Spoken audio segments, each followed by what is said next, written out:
Hello la famille, bienvenue sur Aclob Série. J'espère que vous allez bien, ainsi que tous vos proches. Suivez ce nouveau résumé de votre série préférée du moment. Alors pour vous qui êtes nouveau sur cette chaîne, n'hésitez pas de vous abonner en cliquant sur le pouce rouge en dessous et appuyez sur la cloche de notification pour ne rien manquer, sinon vous serez les gros perdants de cette chaîne. Alors installez-vous confortablement et on se retrouve après les génériques.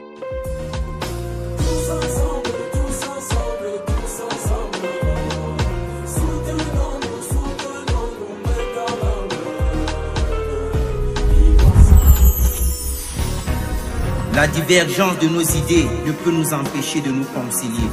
Divisés, on va vers la chute. Personne qui a pointé un pistolet sur la tête de Kemal n'est rien d'autre que Recha, le complice d'Emir.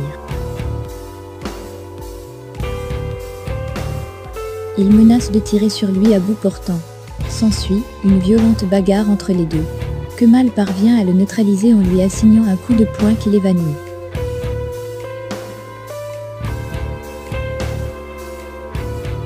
Il sort les clés de sa poche et ouvre la porte de la chambre froide. Il retrouve Nian presque inerte puis la sort de là.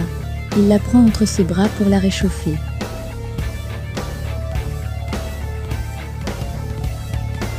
Heureusement pour lui, celle-ci se réveille, mais ne se retrouve plus. Kemal lui propose de quitter les lieux.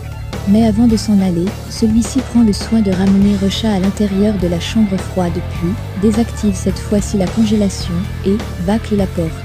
Il amène par la suite Nian avec lui.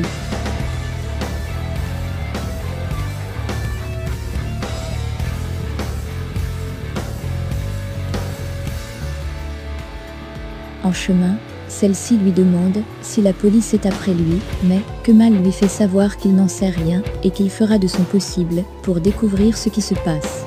Il la met ensuite dans sa voiture et les deux s'en vont. De l'autre côté, Hakan passe un coup de fil aux autres membres de la police. Il est furieux du fait qu'ils aient laissé s'échapper Kemal. Il leur ordonne de le retrouver très rapidement. Puis il rassure Galip de ce que lui et ses hommes feront tout pour le retrouver. Chemin faisant, ils sont rejoints par Emir. Ce dernier ne comprend pas comment un seul homme a pu échapper à Galip.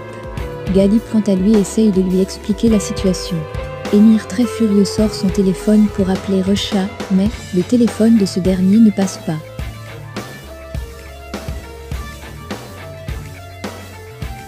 Recha de son côté vient de sursauter de la chambre froide. Il essaye d'ouvrir, mais la chambre est fermée. Il sort son téléphone et appelle Emir pour lui informer de la situation selon laquelle Kemal était là, qu'il essayait de faire sortir quelqu'un de là, mais qu'il ne sait pas de qui il s'agissait. Emir repense au bruit bizarre émis lorsqu'il était à l'intérieur avec lui.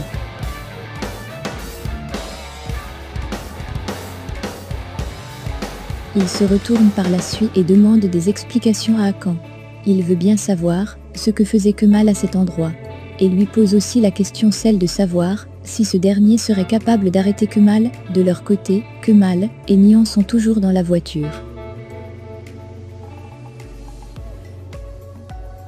Celle-ci lui demande comment il va faire pour s'en sortir, vu qu'il s'est fait piéger par elle.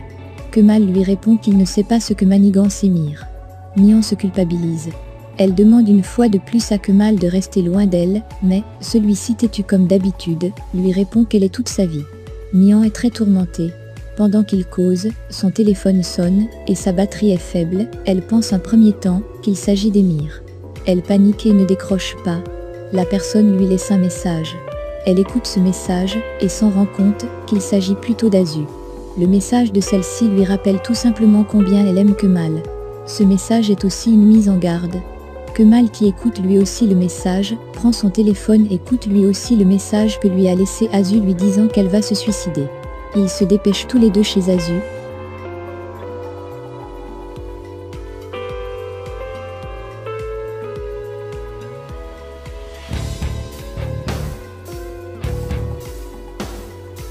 Entre-temps, Emir est de l'autre côté en train d'accuser Hakan d'avoir peut-être aidé Kemal. Au même moment, il pense au coup de fil qu'il a passé dans la maison et que Nian l'a rejoint. C'est ainsi qu'il sort son téléphone et appelle Nian. Celle-ci est déjà proche du domicile d'Azu accompagnée de Kemal. Elle ne raccroche pas. De son côté, Emir raccroche et se fait avertir par Hakan de ce que lui Hakan n'est pas son Batman. Emir entre dans sa voiture et s'en va. Kemal et sa dulcinée font appel au concierge. Celui-ci ouvre la porte. Ils entrent et sont surpris de voir Azu couchée et évanouie. Elle a consommé une forte dose de médicaments.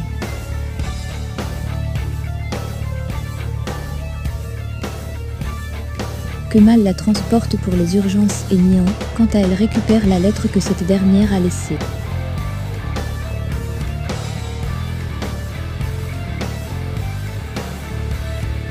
Ils la mettent dans la voiture et prennent la route de l'hôpital.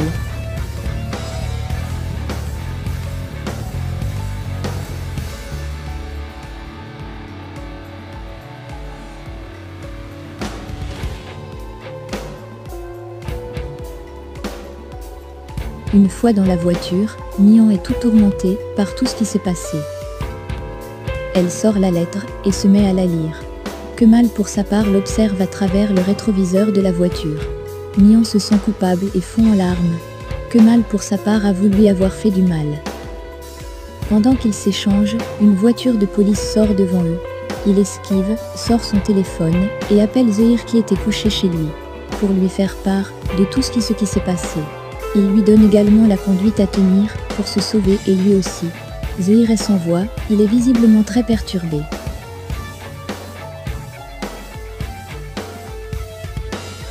De l'autre côté, Kemal et Nihan sont déjà à l'hôpital.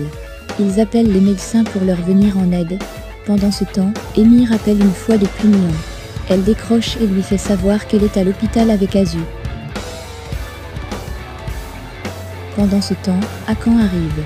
Emir lui donne le nom de l'hôpital où Kemal se trouve au cas où il voudrait l'arrêter. Il profite de la même occasion pour informer Galip de ce qui est arrivé à Azu. Il lui demande également de porter plainte, puis s'en va. À l'hôpital, Kemal et Nihan attendent les nouvelles d'Azu. Nihan pour sa part profite pour écrire un message à sa mère lui demandant de se rendre chez Leila et de l'appeler une fois là-bas. Elle informe par la suite Kemal qu'Emir arrive et que, sûrement celui-ci aurait informé la police. Elle lui remet la lettre d'Azu et continue de se culpabiliser.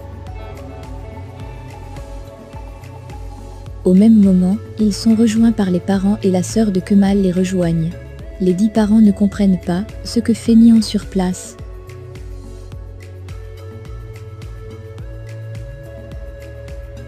Une fois de plus, Kemal la défend en expliquant que c'est à Nihan qu'Azu a écrit et que sans elle, Azu serait sûrement morte.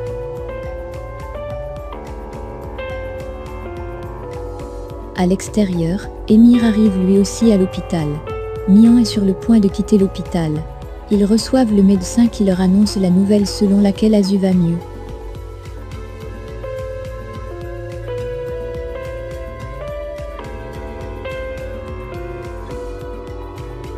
Pendant qu'ils causent, Emir arrive. La discussion est un peu tendue entre Kemal et lui. Emir déclare que Kemal a essayé de kidnapper Galip.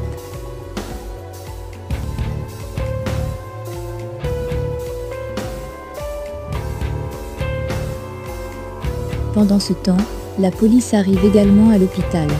Kemal pour sa part est en train de vouloir s'expliquer quand Zeynep leur annonce que la police arrive. Il s'échappe. À quand le détective demande « Où est Kemal ?»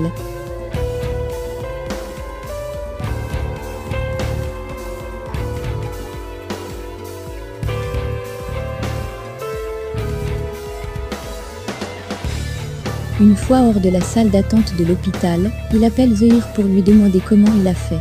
Celui-ci lui fait savoir qu'ils ont copié sa signature. Kemal lui dit où il sera et les deux se quittent au téléphone. Hakan toujours à l'intérieur fait signe à ses hommes de ne laisser personne sortir de l'hôpital. Entre-temps, les parents et le frère de Kemal clament son innocence. De l'autre côté, Kemal aperçoit la police de l'autre côté. Il aperçoit son ami dans une voiture, il entre, et les deux s'échappent.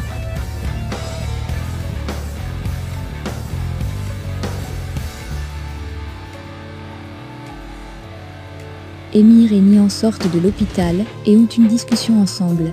Emir veut savoir comment elle s'est retrouvée là avec Kemal, cette dernière lui répond qu'elle a reçu le message d'Azu, et une fois là-bas, Kemal lui aussi y était. Emir lui dit qu'il est déterminé à faire enfermer Kemal.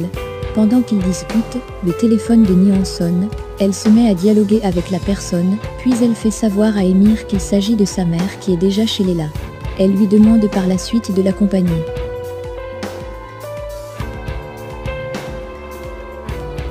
De l'autre côté, Leila et la mère de Nihan sont en train de dialoguer. La mère fait part de son inquiétude pour sa fille Nihan.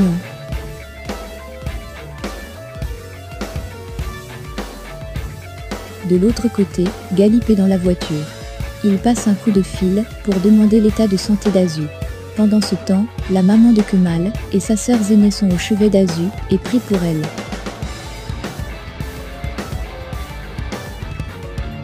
Pendant ce temps, la fille propose à sa mère de passer au commissariat voir Hakan s'il peut faire quelque chose pour son frère Kemal. Sa mère est opposée.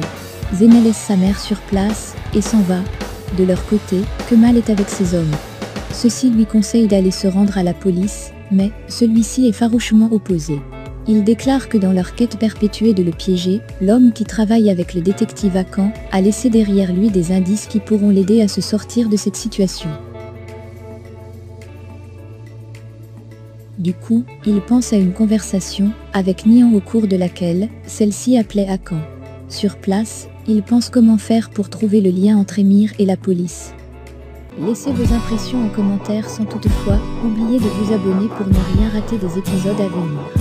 Alors j'espère que vous avez aimé ce résumé, on se retrouve très bientôt pour un nouvel épisode. Bisous bisous et portez-vous bien.